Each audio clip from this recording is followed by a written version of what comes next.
Welcome to the Voice of Experience series, where riders share their thoughts and memories from their Renedian motorcycle adventure.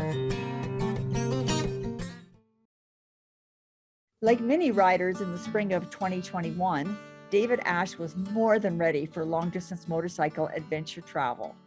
With the pandemic keeping borders closed and options limited, he advised Renedian Adventures to advise him of the first opportunity for group motorcycle travel within Canada. When this Yukon trip opened up, he was ready to go. I wanted to go anywhere. I was going nuts being cooped up. I travel quite a bit, usually internationally. When the Africa trip got postponed, I kept in touch with Rene to find out what he was doing in Canada. The Yukon trip came up and I signed up. I just wanted to get on my bike and do something adventuresome. David started riding later in life, about 9 years ago, when his business life changed, opening up more room in his schedule to explore hobbies and interests. I had a neighbor who was a motorcyclist and he convinced me to give it a try. I learned on my wife's 650 Kawasaki and then took lessons, including advanced skills and slow speed training. I wanted to tour and ride long distances. There was no better way to christen his new interest but with a solo trip on his new BMW R1250 RT from his home in Vancouver, British Columbia to St. John's, Newfoundland to visit relatives. Over the years, he followed that with rides through Western Canada, the mountains of Cascadia, and through the Pacific Northwest. 4 years ago, he and Lise, his wife, rode to Watson Lake and Whitehorse, then shipped their bikes back. This year, he was ready to go back and further north. I love that kind of riding, when you're up in the wilderness and you don't see a car for 20 minutes. It's also nice to go in an organized group, something I've never done in my motorcycle travels. I didn't need to plan anything. I could just enjoy the ride and the scenery. There were also interesting places to stop at, like Stewart, BC, which wouldn't have happened had I done this on my own.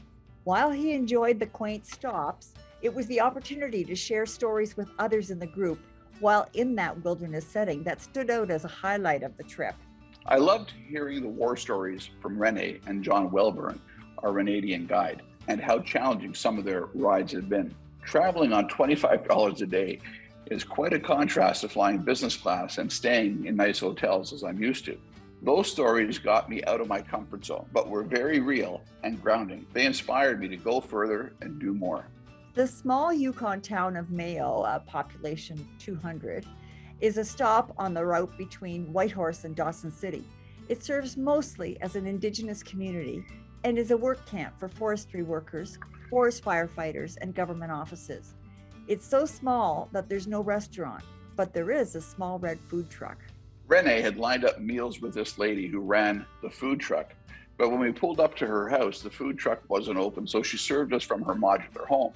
She usually serves to work crews and forest firefighters. On that day we were there, it so happened that she'd also scheduled a private birthday party with family and friends, and they welcomed us to join in. We ended up having dinner around a fire pit in her backyard. We sang happy birthday for this guy. We met some really nice people and heard a lot of local tales. After that memorable evening, it was on to Dawson City, which David describes as a blast from the past without going into the past. When he and Lise had ridden north, they'd only gone as far as Whitehorse, so this was all new ground for him. It was an eye-opener to go back in history and see boarded sidewalks and mud streets. I really enjoyed the camaraderie. Most of my riding has been done solo or with my wife, Lise, not the long run I've taken with a group of people. The ability to share others' life experiences and joke around was quite special. David's not sure where his long-distance travels will take him next. Africa's still in his sights, but it's a big world with many roads and much to see and experience.